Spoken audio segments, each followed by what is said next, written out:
Hay hilos invisibles del pasado que nos convierten en marionetas emocionales. El perdón y la reconciliación son los elementos fundamentales para cortarlos, y con ello lo que es la felicidad, la paz, hacen su tan anhelada presencia. En este momento queremos presentarles lo que es el fundamento de la psicoterapia cristiana de perdón y reconciliación. En el nombre de mi esposa Mónica Irene Ospina y el mío Rafael Aníbal Cortés, somos psicólogos que aquí en la ciudad de Bogotá, Colombia, hemos desarrollado este modelo de intervención, el cual se fundamenta en elementos cristianos. Y vamos a hacer pues básicamente la exposición de lo que es el fundamento, que parte del hecho de saber quiénes somos. Hace mucho tiempo yo estaba con mi esposa en un transporte urbano y me quedé pensando un poco en lo que nosotros somos, y caí en cuenta y llegué a la conclusión que la gran mayoría de nuestras dificultades, siempre y cuando no haya un componente fisiológico o morfológico o que haya una patología, generalmente se deriva del hecho de no saber quiénes somos como personas. Cuando uno descubre quién es, automáticamente va empezando a desarrollarse una forma de elaboración de las situaciones complicadas. Hay un pensamiento que me parece significativo de la terapia gestáltica, de la psicoterapia gestáltica. John Stevens, en su libro El darse cuenta, allí hace el siguiente postulado, que cuando uno se pone en contacto con su propia existencia, descubre que el cambio se produce sin esfuerzo ni planeación. Y lo hemos descubierto con mi esposa y damos fe de que es real ello, que saber quiénes somos como personas es fundamental. Cuando uno se pone en ese contacto con lo que uno es como persona, inmediatamente el cambio se produce de una manera sorprendente, tanto así que repercute inclusive hasta en las personas que están a su alrededor, sin necesidad de hacer intervención con ellas. Esas son experiencias que en su momento llegaremos a compartir. Esas preguntas, por ejemplo el hecho de quién soy yo, de igual manera también han surgido bastantes inquietudes, que cuando empezamos a leer la Biblia con mi esposa, cuando empezamos a orar, empezaron a surgir, y hoy precisamente pues ya vamos a consolidar esos pensamientos, revelaciones que posiblemente más de 12, 15 años hemos tenido. Por ejemplo, partiendo del hecho de por ejemplo, en Génesis capítulo 6, cuando se habla de quiénes son los hijos de los hombres, los hijos de Dios, que cuando los hijos de los hombres, cuando los hombres se multiplicaron sobre la tierra y tuvieron hijas, los hijos de Dios vieron que eran hermosas, entonces se casaron o se unieron a ellas. Ese pasaje siempre me ha llamado la atención y fue significativo para desarrollar todos estos procesos de intervención, al igual que quién es Lucifer, por qué se rebela contra Dios, dónde está la ciencia y dónde está lo que es la creación, quién es Dios. La Santísima Trinidad no entendía lo que era tres personas distintas y un solo Dios verdadero. El jardín del Edén, Adán y Eva, cómo ellos se comportaban. Encontramos un pasaje tan polémico en la Biblia que no lograba entenderlo, y es Romanos capítulo 7, donde Pablo nos habla sobre la condición del pecado y la ley, que quien vive en la ley está en el pecado, pero el que realmente se sumerge en la ley y el pecado no está, ni la ley tampoco existe. No entendía ese pasaje y logramos comprenderlo con mi esposa. De igual manera, el significado de la cruz, sumergirse en la cruz, estar en la sangre, qué es el cuerpo y qué es la sangre, qué es el pan y qué es el agua. O sea, una cantidad de interrogantes que en el transcurso de mi vida cristiana, de mi vida de persona consagrada, porque conjuntamente con mi esposa estamos consagrados en un ministerio de restauración familiar, no habíamos logrado comprender. Y creo que ya es el momento de poder exponer estas ideas, las cuales realmente van a ser, para los que escuchen este mensaje, significativo. Por eso te pido, mira, esto no es para cualquier persona, tienes que tener tu mente abierta, porque si vas a escucharlo, de verdad vas a encontrar muchos temas que van a ser polémicos, pero si tienes una mente abierta vas a lograr entender quién eres como persona, que es fundamental. Me acuerdo tanto que cuando estudiábamos un poco de historia, veíamos lo que era la historia de Galileo Galilei. Y Galileo Galilei pues inventó el telescopio, y en esa época había un pensamiento que todo giraba alrededor de la Tierra. O sea que la Tierra era estática y el universo giraba alrededor de la Tierra. Y Galileo Galilei, en sus observaciones, él descubrió que la Tierra gira alrededor del Sol y que no era esa verdad que aparentemente se tenía, era cierta. Lo cierto fue que al exponer esa idea, como conocemos la historia, pues obvio que le quemaron sus libros, fue mucho tiempo retirado de la sociedad. Y hay una anécdota que cuando él se retracta, le hacen retractarse sus ideas, dijo, pero de que gira, gira.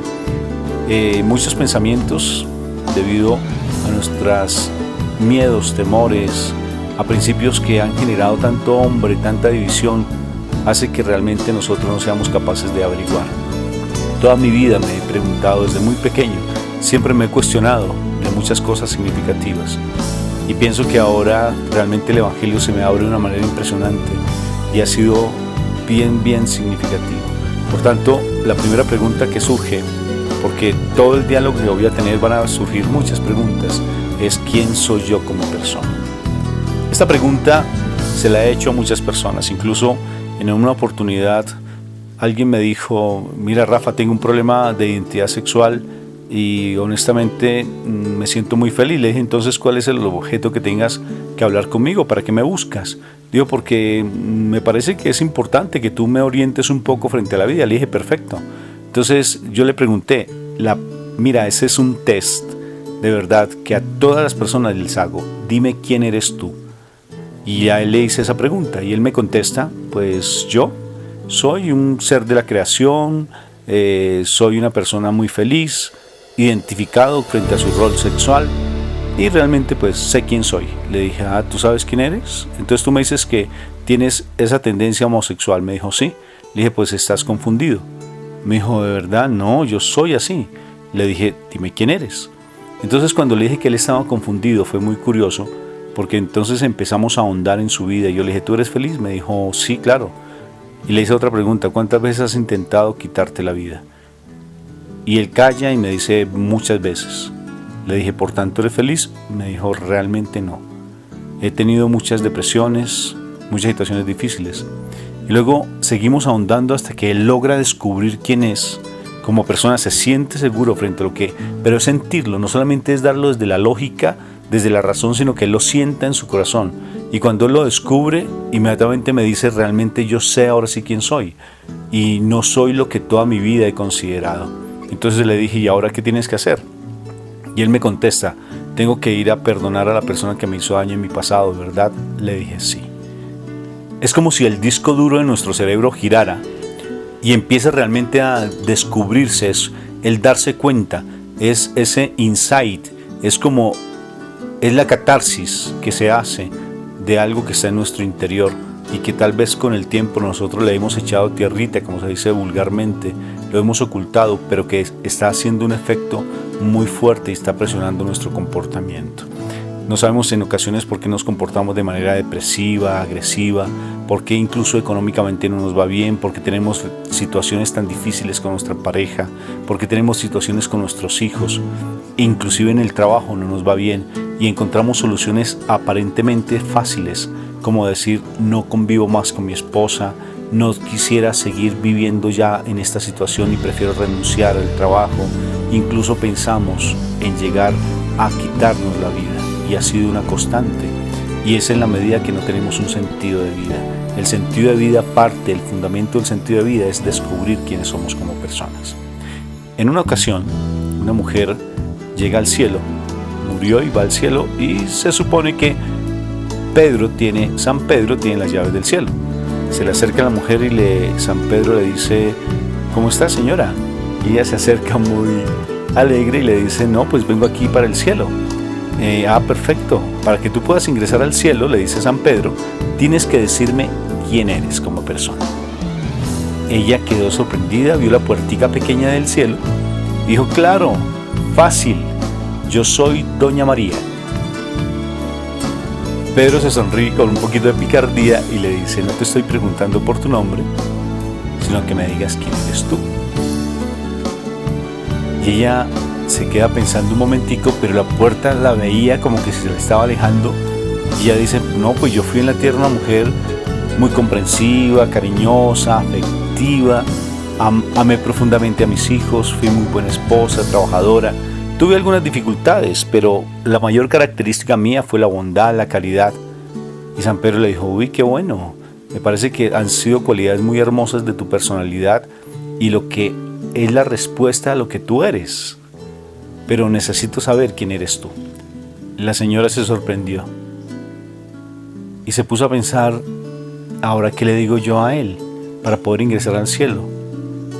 Y San Pedro ve su tristeza y con ternura se le acerca y le dice, ¿sabes quién eres? Y ella le dice, no tengo ni idea quién soy como persona. San Pedro entonces le dice, vuelve a la tierra y cuando tú descubras quién eres, vas a poder ingresar al cielo.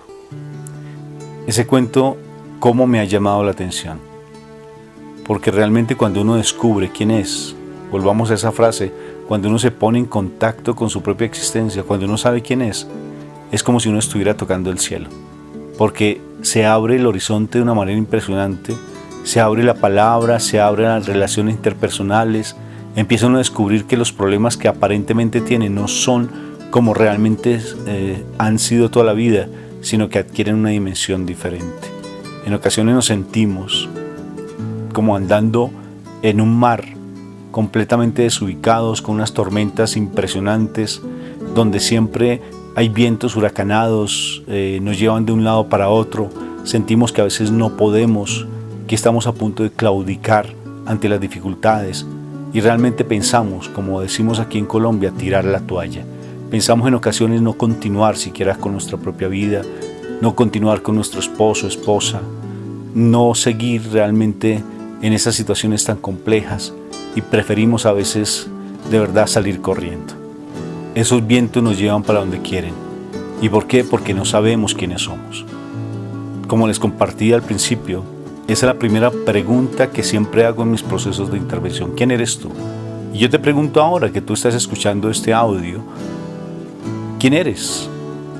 ¿Qué me responderías? Después de haber escuchado esa historia, de pronto contestarás, soy el que soy, tal vez. O como escribió Ortega y Gasset, ¿soy yo y mis circunstancias? ¿Eso te hace realmente estar bien? ¿Quién eres tú como persona?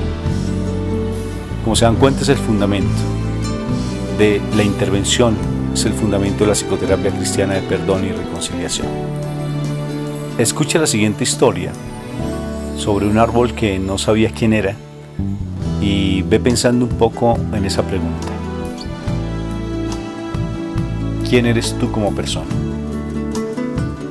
Escucha la siguiente historia y seguimos con el análisis de lo que es el fundamento de la psicoterapia cristiana de perdón y reconciliación. Como te conté, estas reflexiones no están dadas ni para cristianos ni para católicos, ni para ortodoxos, sino para realmente personas que quieran descubrir su ser trascendente. Alguna vez me preguntaban, Rafa, ¿tú quién eres? Ubícate. ¿Eres católico, cristiano? ¿Qué religión perteneces? Yo le decía, si me quieres ubicar en alguna religión, ubícame en el ecuménico. Pero claro que si digo así, algunas personas ya me van a tachar o tildar de algo específico porque tendemos a eso. Tendemos siempre a ubicarnos en lugares específicos de pensamiento y no somos capaces de estar abiertos a nuevas ideas, a situaciones diferentes, sino que siempre queremos estar pegados a ideas que han regido la vida de las personas. Y eso me da dolor porque una persona cae y todas se van con ella. Fíjense, por ejemplo, lo que pasó en las Guyanas cuando ese hombre hace que muchas personas se suiciden porque simplemente se convirtió en una secta y todos como que respiraban a través de su aire, y no, así no es tampoco. Creo que tenemos que tener una diferencia, la salvación es individual, no colectiva. Vamos a hablar de muchas cosas significativas, escuchemos pues esta historia y piensa en la pregunta de quién eres tú. El árbol confundido. Había una vez algún lugar que podría ser cualquier lugar, y en un tiempo que podría ser cualquier tiempo. Un hermoso jardín con manzanos, naranjos, perales y bellísimos rosales, todos ellos felices y satisfechos. Todo era alegría en el jardín, excepto por un árbol profundamente triste. El pobre tenía un problema, no sabía quién era. Lo que te falta es concentración, le decía el manzano. Si realmente lo intentas, podrás tener sabrosas manzanas. ¿Ve qué fácil es? No lo escuches, exigía el rosal. Es más sencillo tener rosas, y ves qué bellas son. Y el árbol desesperado intentaba todo lo que le sugerían, y como no lograba ser como los demás, se sentía cada vez más frustrado. Un día llegó hasta el jardín el búho, la más sabia de las aves, y al ver la desesperación del árbol, exclamó: «No te preocupes, tu problema no es tan grave. Es el mismo de muchos seres sobre la tierra. Yo te daré la solución. No dediques tu vida a ser como los demás quieren que seas. Sé tú mismo, concéntrate, y para lograrlo, escucha tu voz interior». Y dicho esto, el búho desapareció. ¿Mi voz interior? ¿Ser yo mismo? ¿Conocerme?, se preguntaba el árbol desesperado, cuando de pronto comprendió, y cerrando los ojos y los oídos, abrió el corazón y por fin pudo escuchar su voz interior diciéndole: «Tú jamás darás manzanas, porque no eres un manzano, ni florecerás cada primavera, porque no eres un rosal. Eres un roble, y tu destino es crecer grande y majestuoso, dar cobijo a las aves, sombra a los viajeros, belleza al paisaje. Tienes una misión, cúmplela». Y el árbol se sintió fuerte y seguro de sí mismo, y se dispuso a hacer todo aquello para lo cual estaba destinado. Así, pronto llenó su espacio y fue admirado y respetado por todos. Y solo entonces el jardín fue completamente feliz. ¿Y tú? ¿Dejas crecer el roble que hay en ti? En la vida, todos tienen un propósito que cumplir, un espacio que llenar. No permitas que nada ni nadie te impida conocer y compartir la maravillosa esencia de tu ser.